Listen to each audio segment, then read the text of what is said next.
Hello everyone, मैं हूं सायन और आप सभी लोगों का स्वागत है फिजिक्स विद सायन के एक नए वीडियो में। हम आज जिस टॉपिक के ऊपर स्टडी करेंगे वो है हिस्टैरिसीस लूप और हमारा करंट लेक्चर सीरीज किसके ऊपर चल रहा है? मैग्नेटिक प्रॉपर्टीज ऑफ मटेरियल्स के ऊपर। इस टॉपिक में ऑलरेडी 4 वीडियोस आ चुका है, मैं उसका लिंक नीचे डिस्क्रिप्शन में दे दूंगा। एक फुल प्लेलिस्ट है magnetic properties of materials physics with Sayan के यूट्यूब चैनल में। मैं हाईली रिकमेंड करूंगा आप वो सारे वीडियोस देखने के बाद ये वाला वीडियो देखिए, क्योंकि फिजिक्स ऐसे बीच में से पढ़ने से नहीं होता। सपोज रिलेशन मतलब कोरिलेटेड स्टेप बाय स्टेप पढ़ के आना पड़ेगा। फिर भी कुछ बच्चे होंगे जो डायरेक्ट ये वाला वीडियो देखेंगे, उसके लिए भी कुछ प्रॉब्लम नहीं है, समझ पाएंगे आप लोग। लेकिन एक चीज़ अगर अच्छे से पूरा कॉन्सेप्चुअली समझना पड़ेगा आप लोगों को, तो सीक्वेंशियली आप लोगों को सब कुछ पढ़ना पड़ेगा। बीच में से एक वीडियो उठाने से उतना समझ नहीं आएगा। तो ठीक है, चलिए आज का जो मेन टॉपिक है वो है hysteresis.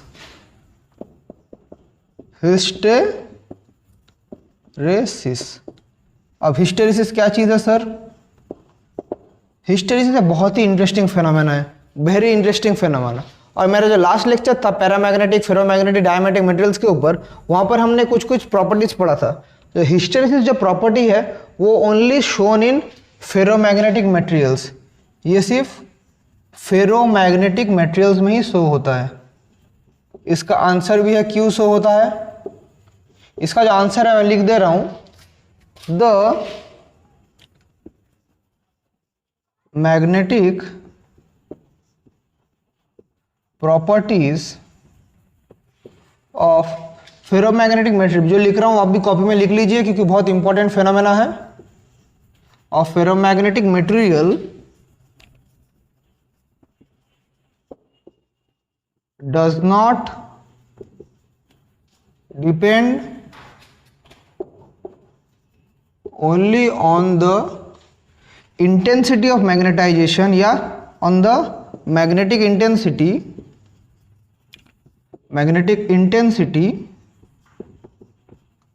but also on the specimen given। जो स्पेसिमन दिया रहता है फेरोमैग्नेटिक का, वो जो स्पेसिमन का जो हिस्ट्री है, कहाँ से स्पेसिमन आया है, उसके बारे में हम लोग को स्टडी करना पड़ता है। फेरोमैग्नेटिक मटेरियल्स में कितना उसका मैग्नेटिक प्रॉपर्टी होगा। ये जो स्टडी हम लोग करते हैं, एक पर्टिकुलर अरेंजमेंट है जो रोलेंस रिंग का एक अरेंजमेंट है, जो मैं पढ़ाऊंगा आज। बहुत इंटरेस्टिंग फेनोमेना है। कैसे फेरोमैग्नेटिक मटेरियल हम लोग स्टडी करेंगे वो हम लोग देखेंगे। तो सबसे पहले देखिए, जो मैग्नेटिक इंटेंसिटी है हम लोग इसको H से रिप्रेजेंट करते हैं। ये जो है H के ऊपर ही पूरा मैग्नेटिक प्रॉपर्टी फेरोमैग्नेटिक का डिपेंड नहीं करता। और भी कुछ चीज़ें जो इंपॉर्टेंट है जानने के लिए। तो फेरोमैग्नेटिक का जो मैग्नेटिक प्रॉपर्टीज है वो हम लोग स्टडी करते हैं एक एक्सपेरिमेंटल अरेंजमेंट जिसका नाम है राउलेंट्स रिंग। तो यहाँ हम लोग पढ़ेंगे। ये पढ़ने का टाइम, उसके बाद साइंटिस्ट ने क्या हुआ था, बहुत सालों से साइंटिस्ट फेरोमैग्नेटिक मटेरियल्स के ऊपर काम कर रहा था, क्योंकि जितना परमानेंट मैग्नेट्स है सब कहाँ से बनता है? फेरोमैग्नेटिक मटेरियल से बनता है। हर जो परमानेंट मैग्नेट है कहाँ से बनता है? जैसे आयरन, निकेल, उसके बाद कोबाल्ट, सब क्या है? Ferromagnetic materials. तो परमानेंट मैग्नेट के लिए सबसे आइडियल मटेरियल कौन सा है? Ferromagnetic material. इसलिए साइंटिस्ट जब फेरोमैग्नेटिक मटेरियल के ऊपर बहुत एक्सपेरिमेंट कर रहे थे, तब उन्होंने ये हिस्टैरिसीस लूप डिस्कवर किया। तो उसके बारे में आज हम लोग पढ़ेंगे। तो this is studied by an experimental arrangement called Rowland's ring. अब ये क्या चीज है? ये एक टॉरॉइड शेप स्ट्रक्चर है। हम लोग एम्पियर्स लॉ एप्लीकेशन में टॉरॉइड पढ़ा था। तो ये एक टॉरॉइड शेप स्ट्रक्चर है। कैसा दिखता है? देखिए ऐसा दिखता है, एक टॉरॉइड शेप स्ट्रक्चर। कैसे वुंड आउट होता है? ऐसे टॉरॉइड जैसे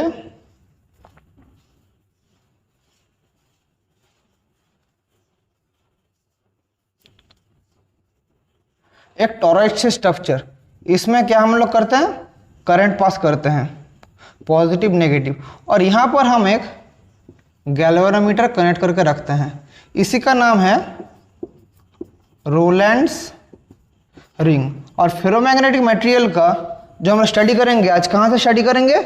इस रोलेंट्स रिंग से हम लोग स्टडी करेंगे ये अरेंजमेंट। तो सबसे पहले क्या होता है इस राउलन रिंग में जो वायर्स रैप किया जाता है, ये कौन सा wire? So A ferromagnetic material, A ferromagnetic substance, for example समझ लीजिए iron, for example iron is wrapped around the coil। ये जो कॉइल है क्या मटेरियल से रैप किया है? Ferromagnetic material. क्यों हम लोग फेरोमैग्नेटिक मटेरियल कर रहे हैं? हम लोग स्टडी करेंगे क्या? फेरोमैग्नेटिक मटेरियल स्टडी करेंगे, इसलिए आयरन या कोई भी फेरोमैग्नेटिक मटेरियल हम लोग रैप करते हैं इसके ऊपर। फिर क्या करते हैं? तो जो मैग्नेटिक फील्ड प्रोड्यूस होता है, ये जो हम लोग जब करंट पास करेंगे, जब आई करंट पास करेंगे, तब जो मैग्नेटिक फील्ड प्रोड्यूस होता है वो बी नॉट क्या होता है? Mu naught N I, where small N is equal to total number of turns per unit length, और सॉरी पर यूनिट लेंथ नहीं, per unit circumference 2 pi are. ये हम लोग जानते हैं, क्योंकि कहाँ से हम लोग ये जानते हैं? टॉरॉइड के जो हम लोग एम्पियर्स लॉ एप्लीकेशन से निकाला था, ये हम लोग का आया था उधर। ये कहाँ पर आप लोग देख सकते हैं, अगर आप लोग समझ नहीं आया, मेरा physics with science Ampere's law का जो एप्लीकेशन है वहाँ पर इलेक्ट्रोमैग्नेटिज्म के लेक्चर के अंदर है, मैं नीचे डिस्क्रिप्शन में लिंक दे दूंगा उस सीरीज़ को, वहाँ पर आप लोग ये सब मिल जाएगा। तो वहाँ से हम लोग को पता है अगर करंट आई पास करता है टॉरॉइड के अंदर तो कितना मैग्नेटिक फील्ड होता है? B naught equal to mu naught N I. और हम लोग जानते हैं magnetic intensity H equals to B naught divided by mu naught, that is equals to N I. So ये एक नंबर फॉर्मूला, हमें मैग्नेटिक इंटेंसिटी का एक फॉर्मूला आ गया, H equals to N I. This is एक मैग्नेटिक फील्ड का formula. अब जो B0 है, B0 जो फील्ड है, this is produced by the toroid only. B0 जो फील्ड है, this is produced only due to the toroid. ये हम लोग को जानना पड़ेगा। ये जो मैं क्या बोल रहा हूँ, देखिए एक पॉइंट आपको नोट करके रखना पड़ेगा। The field B0 is produced only by torrid current. लेकिन ये टॉरॉइड का जो मैग्नेटिज्म है, इसके लिए एक और करंट भी रिस्पॉन्सिबल है, एक और मैग्नेटिक फील्ड भी रिड्यूस हो रहा है। जो रिंग जो मैग्नेटाइज हो रहा है, ये एक एक्स्ट्रा मैग्नेटाइजेशन फॉर्म कर रहा है। ये जो रिंग है, रिंग जब मैग्नेटाइज होगा तो यहाँ पर एक एक्स्ट्रा मैग्नेटाइजेशन फॉर्म होगा। व्हेन द, मैं क्या बोल रहा हूँ अच्छे से देखिए, when the ring is magnetised, when the ring is magnetised, an extra magnetization is formed. ऐसा होता है जब रिंग मैग्नेटाइज होता है and extra magnetization is formed. अगर ये हुआ एंड एक्स्ट्रा मैग्नेटाइजेशन फॉर्म हुआ तो हम लोग का जो टोटल मैग्नेटिक फील्ड होगा, जो टोटल मैग्नेटिक फील्ड होगा उसका फॉर्मूला चेंज हो जाएगा, बी नॉट से बी में चेंज हो जाएगा। टोटल जो मैग्नेटिक फील्ड है उसका फॉर्मूला जो चेंज होगा क्या हो जाएगा, देखिए, therefore the total field in B is in the circuit, in the coil is क्या हो जाएगा, B equals to हम लोग का H plus M, where M is the intensity of magnetization, intensity of magnetization। ये हमने कहाँ स्टडी किया था, मेरे लेक्चर नंबर 3 में मैंने इसके बारे में बताया था। 1, 2, 3 सब में ही मैंने बताया था। Particular B equals to H plus M, ये फिनोमेना में magnetic properties of material lecture number 3 में मैंने बताया था। और इधर हम लोग B ले रहे हैं बोल के H प्लस M, लेकिन सामने एक तो क्या होता है, म्यू नॉट मल्टीप्लाई होता है। ये फॉर्मूला आप लोग को बोला था, आप लोग को याद आ रहा है, B equals to mu naught H plus M, ये फॉर्मूला आप लोग को मैंने बोला था। अब हम लोग क्या जानते हैं, H equals to N I, थोड़ी देर पहले निकला equation number 1। So N I plus M, B equals to, तो यहाँ से हम लोग का जो एक इक्वेशन और आएगा कि m का वैल्यू कितना है, यहाँ से हम लोग का आएगा m equals to B by mu naught minus N I, equation number 2। और this is the intensity of magnetization. ये कहाँ से मिला? रॉलेंस रिंग के अरेंजमेंट से। तो जब हम लोग ये m के साथ, दिस m के साथ इंटेंसिटी ऑफ मैग्नेटाइजेशन के साथ मैग्नेटिक इंटेंसिटी को प्लॉट करेंगे, तब जो कर्व आएगा उसी को हम लोग हिस्टेरेसिस कर्व बोलते हैं। तो कहाँ से आया, मैं थोड़ा ब्रीफ हिस्ट्री आप लोग बता दिया। अब हम लोग पढ़ेंगे हिस्टेरेसिस लूप। कहाँ से आ रहा है? ये हम लोग जो निकला ये by the study of Rowland's ring. Rowland's ring के माध्यम से हम लोग स्टडी करके हम लोग को ये वाला फॉर्मूला आया। अब हम लोग देखते हैं, हम लोग प्लॉट करेंगे, क्या कर्व ड्रॉ करेंगे? मैग्नेटिक इंटेंसिटी के साथ इंटेंसिटी ऑफ मैग्नेटाइजेशन का हम लोग प्लॉट करेंगे। तो देखते हैं क्या होता है। हम लोग we are going to plot, यहाँ पर रहेगा m and this is h, जहाँ पर m is the intensity of magnetization and h is the magnetic intensity. तो एट फर्स्ट देखिए, और एक चीज़, हम लोग का जो फॉर्मूला इधर आया ये वाला देखिए, m equals to B by mu naught minus N I, this I is the current. तो सबसे पहले और हम लोग क्या मिला? h equals to N I. ये दो फॉर्मूला हम लोग को मिला। कैमरा में आ रहा है, मैं थोड़ा चेक कर लेता हूँ। हाँ, कैमरा में दिख रहा है दोनों चीज़। दोनों ही देखिए m और h दोनों किसके ऊपर डिपेंड है? करंट के ऊपर डिपेंड है। तो हम लोग जब करंट सप्लाई करेंगे तो सबसे पहले जब करंट जीरो था तब हमारा पॉइंट कहाँ था? This O point. सबसे पहले जब करंट जीरो था, अब हमने इसके अंदर, इस अरेंजमेंट के अंदर, इस रोलेंस रिंग के अंदर करंट सप्लाई करना शुरू किया। तो क्या हुआ? हम लोग सबसे सोचा था कि लीनियर कर्व एक होगा, एक लीनियर स्ट्रेट लाइन कर्व होगा, लेकिन जब एक्सपेरिमेंटली देखा गया, जब करंट सप्लाई करते हैं तो कर्व लीनियर नहीं, कुछ ऐसा जाके फॉर्म हुआ, कुछ दिस टाइप फॉर्म हुआ कर्व हम लोग का। ऐसे कर्व फॉर्म हुआ सबसे पहले जब हमने करंट पास करवाया। सो ये पॉइंट को हम लोग नाम दे देते हैं पॉइंट ए।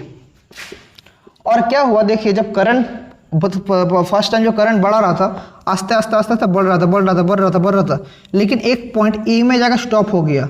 ये जो है, ये सोचिए ये पॉइंट है H0।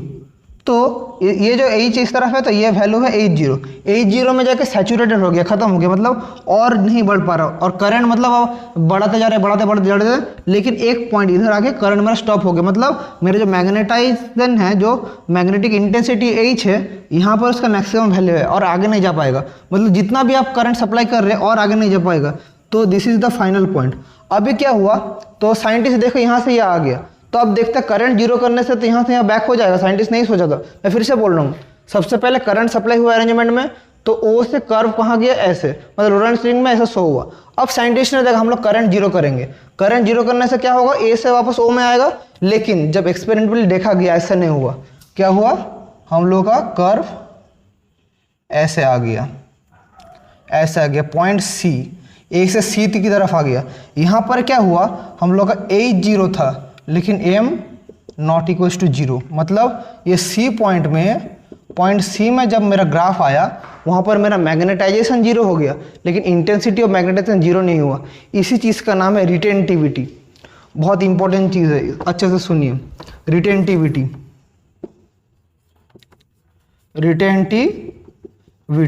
यहाँ पर हमने क्या किया? करंट को हमने जीरो कर दिया।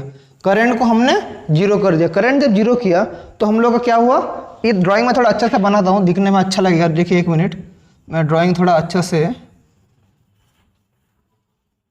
हाँ, जब ए से सी की तरफ आया तब मेरा क्या हुआ? मैग्नेटिक इंटेंसिटी H हम लोग का जीरो था, लेकिन हम लोग का intensity of magnetization naught is equal to 0। ये जो फिनोमेना है, this is called retentivity. Retentivity का डेफिनेशन है, retentivity is the property of a material when its magnetization is source when the magnetic field is 0। मतलब जब हम लोग magnetic field हम लोग नहीं देंगे, फिर भी एक मटेरियल जो मैग्नेटाइजेशन शो करेगा, उसी का नाम है उसका retentivity. The magnetic property shown by material when magnetization is withdrawn, इसको बोलते रिटेंटिविटी। तो ओ से सी ये लाइन क्या है? रिटेंटिविटी। अब साइंटिस्ट ने देखा इधर तो जीरो नहीं हो रहा है, अब हम लोग करंट अगर अपोजिट कर दें क्या होगा? यहाँ से यहाँ गया, फिर बैक हुआ। अब करंट अपोजिट डायरेक्शन में पास करवाना साइंटिस्ट ने शुरू किया धीरे धीरे। क्यों? क्योंकि देखा कि ऐसा नहीं हो रहा है, हम लोग को अपोजिट, मतलब करंट जीरो करने से आई अगर हम लोग जीरो कर दें, फिर भी हम लोग का मैग्नेटिक इंटेंसिटी जीरो नहीं हो रहा है, एच जीरो नहीं हो रहा है। इसलिए एच जीरो करने के लिए साइंटिस्ट ने क्या किया, जो मतलब क्या हो रहा है इधर केस समझिए तो, और फिजिकली अगर समझना जाए, एक फेरोमैग्नेटिक मटेरियल के अंदर बहुत सारे डोमेन्स रहता है, मतलब वेरियस डोमेन्स। तो जब हम लोग करंट जीरो कर रहे हैं, कुछ कुछ डोमेन का मैग्नेटाइजेशन जो प्रॉपर्टी वो जीरो नहीं हो रहा है, उसी के लिए ग्राफ इधर स्टे कर जा रहा है। इसी का नाम है मैग्नेटिक रिटेंटिविटी या हिस्टेरिसिस का रिटेंटिविटी। अब साइंटिस्ट क्या किए, अब साइंटिस्ट ने करंट और कमाना शुरू किया और ऑपोजिट डायरेक्शन में देना शुरू किया। मतलब अगर इस तरफ जा रहा था, करंट को इस तरफ चेंज कर दिया, क्लॉकवाइज जा रहा था तो करंट को क्या कर दिया, एंटी क्लॉकवाइज कर दिया। तो क्या हुआ, साइंटिस्ट ने देखा ये जो ग्राफ है, ये जो ग्राफ है, ये क्या हुआ, ऐसे आके इधर स्टॉप हो गया। ये जो ग्राफ है इधर आके स्टॉप हो गया। ये जो पॉइंट है, जो डी पॉइंट है, इधर आके स्टॉप हो गया। यहाँ पर क्या हुआ, यहाँ पर इंटेंसिटी ऑफ मैग्नेटाइजेशन मेरा जीरो नहीं हुआ, इंटेंसिटी ऑफ मैग्नेटाइजेशन जीरो हुआ, लेकिन मैग्नेटिक इंटेंसिटी मेरा जीरो नहीं हुआ। इधर क्या हुआ, M is equal to zero but H is not equal to zero. मतलब जब मैग्नेट इंटेंसिटी ऑफ मैग्नेटाइजेशन जब जीरो हो जाएगा, लेकिन मैग्नेटिक इंटेंसिटी जब जीरो नहीं होगा, इसको हम लोग बोलते हैं कोएर्सिविटी। कोएर्सिटिविटी, इसका नाम है कोएर्सिटिविटी। अच्छा समझिए, सिग्निफिकेंस को समझिए, कोएर्सिटिविटी। तो यहाँ से जब अपोजिट डायरेक्शन में करंट हम लोग भेजे तो ऐसा हुआ, दिस इज कॉल्ड कोएर्सिविटी। फिर हम लोग करंट और अपोजिट साइड में इंक्रीज करवा रहे हैं, तो कुछ जाके यहाँ पर आके सैचुरेट हो गया, ये लाइन आके इधर आके सैचुरेट हो गया। तो ये पर्टिकुलर ये पॉइंट में ये क्या हो जाएगा, माइनस एच जीरो। मतलब और जितना भी हम लोग करंट ऑपोजिट डायरेक्शन बढ़ाते रहे और पार नहीं होगा, तो यहाँ पर अगर स्टॉप हो गया। फिर हम लोग अगर करंट प्रीवियसली करें तो ऐसा होके ऐसा चल जा रहा है। अब देखिए अच्छा से, मैं फिर से बोल रहा हूँ क्या हो रहा है, अच्छे से देखिए मैं क्या बोल रहा हूँ। सब यहाँ से आया था, ये जो पॉइंट है OD, OD represents coercivity and OC represents retentivity. Retentivity क्या हुआ, जब मैंने अपना मैग्नेटिक इंटेंसिटी जीरो कर दिया, लेकिन फिर भी कुछ इंटेंसिटी मैग्नेटाइजेशन रह जा रहा है, तब उस फेनोमेना को हम लोग बोलते हैं मैग्नेटिक रिटेंटिविटी। और जब हमने मैग्नेटाइजेशन इंटेंसिटी मतलब एम को मैंने जब जीरो किया, कैसे जीरो किया, करंट को अपोजिट डायरेक्शन में फ्लो करवा के, अगर करंट क्लॉकवाइज जाता, मैं करंट को क्या कर दिया, एंटी क्लॉकवाइज करवा दिया। अगर मैं ऐसा फेनोमेना करता हूं तब क्या होता है, मेरा इंटेंसिटी ऑफ मैग्नेटाइजेशन जीरो हो जाता है, लेकिन मेरा मैग्नेटिक इंटेंसिटी रहता है। उस फेनोमेना को बोलते हैं कोएर्सिटिविटी। अच्छा तो समझिए, दिस इज कॉल्ड कोएर्सिटिविटी। अब यहाँ पर आकर मेरा सैचुरेटेड फिर से हो गया और नहीं कम पा रहा है, यहाँ पर आकर मेरा स्टॉप हो गया, एंडिंग हो गया और नहीं कमेगा। तो यहाँ से क्या किया, मैंने फिर से करंट का डायरेक्शन चेंज करके जो मेरा ओरिजिनल डायरेक्शन था, मैंने करंट को बढ़ाना शुरू किया। तब साइंटिस्ट ने सोचा था ये शायद ये पाथ जाकर ओरिजिन में जाकर मिक्सड होगा, लेकिन फिर से साइंटिस्ट ने ऑब्जर्व किया ऐसा नहीं हो रहा है, ये ऐसे ऐसे ऐसे ऐसे इस पाथ में जाके फिर वहाँ मिल रहा है। तो ये जो पूरा कर्व है O A C D E G A, this is called a hyste, या मैं ए से जो शुरू हो रहा है, hysteresis loop. This loop is called a hysteresis loop. सबसे पहले आप लोग को ये समझना पड़ेगा हिस्टेरिसिस लूप क्या है। इसको बोलते हैं हिस्टेरिसिस लूप। जो यहाँ से जो यह आ रहा है और यहाँ से जो क्वेश्चन, तो इंपॉर्टेंट क्वेश्चन पड़ता है, what is magnetic retentivity, what is magnetic coercivity. आप लोग आई होप आप लोग समझ पा रहे हैं। मैं फिर से बोल दे रहा हूँ, रिटेंटिविटी क्या है, जब मैं करंट यहाँ पर, तो मैंने करंट सप्लाई कर यहाँ आया था, अब मैं करंट को जीरो कर दिया, मैंने आई को जीरो कर दिया, तो क्या होगा, करंट जीरो मतलब क्या, मैग्नेटिक इंटेंसिटी कमेगा।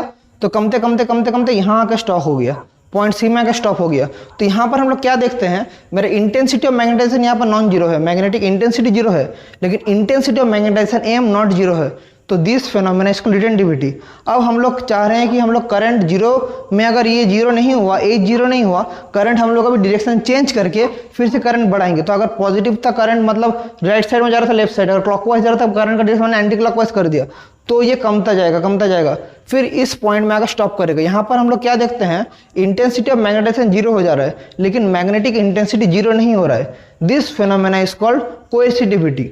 मैं उधर लिख के रखा हूँ।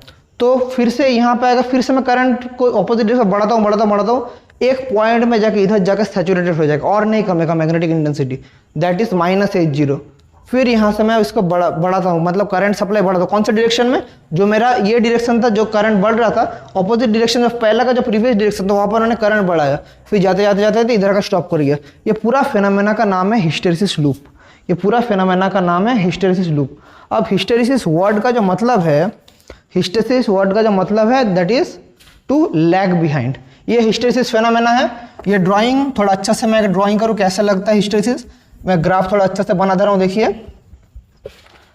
और ये स्ट्रक्चर हम कहाँ से पढ़ते हैं? ये पढ़ते हैं हम लोग रोलैंड रिंग का स्ट्रक्चर। ये मैं बताया था, इस इंस्ट्रूमेंट के माध्यम से हम लोग हिस्टेरिसिस पढ़ते हैं। तो अच्छा से मैं अगर एक ग्राफ ड्रॉ करूँ ऐसे ऐसे ऐसे, O A C D E F G, मतलब यहाँ से यहाँ गया, फिर यहाँ, फिर यहाँ, फिर यहाँ, फिर यहाँ, फिर यहाँ, this side H and this side M। ये है ग्राफ है हम लोग। तो जो हिस्टेरिसिस वर्ड है, हिस्टेरिसिस वर्ड का मतलब है टू लैग बिहाइंड। हिस्टेरिसिस का मतलब है लैग बिहाइंड। मतलब क्या है? Lag behind. अच्छे से देखिए, लैग बिहाइंड का क्या मतलब है? ये जो हमारा एम है, एम देखिए हमेशा एच का पीछे है। एम का जो है हमेशा एच से पीछे, एम लैग्स बिहाइंड एच। मैं क्या बोला अच्छे से देखिए, मेरा जो इंटेंसिटी ऑफ मैग्नेटाइजेशन है एम, वो हमेशा मैग्नेटिक इंटेंसिटी से पीछे रहता है, क्योंकि मैं जब करंट बढ़ाता हूँ तो एच बढ़ता है, एच बढ़ता है, तो एच बढ़ता है बोल के एम बढ़ता है, इस एम बढ़ता बोल के एच नहीं बढ़ता है। मतलब यहाँ पर मैंने अगर स्टॉप कर दिया, मैं जब फॉर्मूला था initial formula M equals to B upon mu naught minus N I, इसको हम लोग कह सकते हैं B upon mu naught minus H. तो देखिए M lags behind H, M जो बात है वो एच से हमेशा पीछे रहता है, क्योंकि माइनस एच है, माइनस एच है। सिमिलरली एच क्या है? एच है B by mu naught plus M, ये है एच का फॉर्मूला। नहीं सॉरी, ये फॉर्मूला नहीं है, ये थोड़ा मैंने गलती बोल दिया। लेकिन ये जो मेरा फॉर्मूला है, देखिए M equals to B by mu naught minus H, हमेशा एम एच का पीछे रहता है। मतलब एच आगे बढ़ेगा तो फिर एम आगे बढ़ेगा, पहले एम बढ़ेगा तो एच नहीं। तो this is H means M lags behind H. This is hysteresis का एक फिनोमेना है। This is a physical significance of hysteresis. और ये जो पूरा जो लूप है, इस लूप का नाम है हिस्टेरिसिस लूप। उतना भी कुछ हार्ड नहीं है। तो दो तीन बात मैं फिर से बोल दे रहा हूँ, ये जो इंपॉर्टेंट है, यहाँ से क्या पढ़ सकता है आप लोग एग्जाम में? What is magnetic retentivity, what is coercivity, कौन सा मटेरियल में शो होता है? आप लोग बोलेंगे फेरोमैग्नेटिक मटेरियल में शो होता है। कैसे रहता है? हिस्टेरिसिस वर्ड का मतलब क्या? Lags behind. क्या किसके पीछे लैग बिहाइंड का? एम लैग्स बिहाइंड एज, मतलब यहाँ से यहाँ गया, फिर इधर आया, फिर यहाँ से यहाँ चल गया, तो यहाँ से जो लैगिंग हो रहा है इसी का नाम है हिस्टेरिसिस। कौन लैग कर रहा है आप लोग समझ पा रहे हैं? और एक चीज़ जो आप लोग का सिलेबस में है वो देखिए, मैं दो हिस्टेरिसिस लूप ड्रॉ कर रहा हूँ। ये चीज़ देखिए, ये फिनोमेना भी आपका एग्जाम पॉइंट ऑफ व्यू से इंपॉर्टेंट है। ऐसे करके एक हिस्टेरिसिस लूप है एम एच ऐसे, और एक हिस्टेरिसिस लूप है कैसे है, हम लोग ड्रॉ करते हैं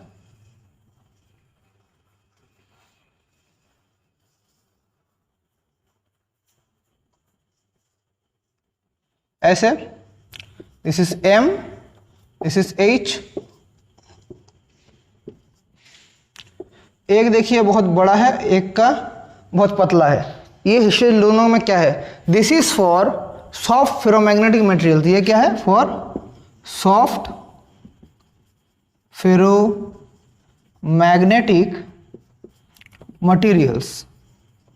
फॉर एग्जाम्पल क्या क्या? Example soft iron. और ये क्या है? Hard ferromagnetic materials. इसका क्या एग्जाम्पल है? इसका एग्जाम्पल है स्टील।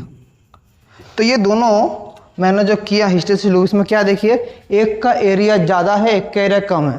तो हम लोग दोनों फेरोमैग्नेटिक मटेरियल है, सॉफ्ट आयरन और steel, both are ferromagnetic materials. अब दोनों में क्या डिफरेंस है, हिस्टेरेसिस लूप का एरिया में डिफरेंस है।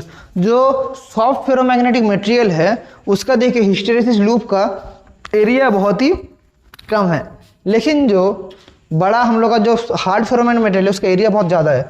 और एक चीज़ ये क्यों होता है, ये फेनोमेना ऑब्जर्व होता है क्योंकि हार्ड मटेरियल्स में हाई रिटेंटिविटी और हाई कोएर्सिविटी होता है। जो हार्ड मटेरियल्स है इसमें हाई रिटेंटिविटी और हाई कोएर्सिविटी होता है, इसलिए इसका एरिया बढ़ जाता है। और जो सॉफ्ट मटेरियल्स होता है, सॉफ्ट मटेरियल्स में लो रिटेंटिविटी लो कोएर्सिविटी होता है।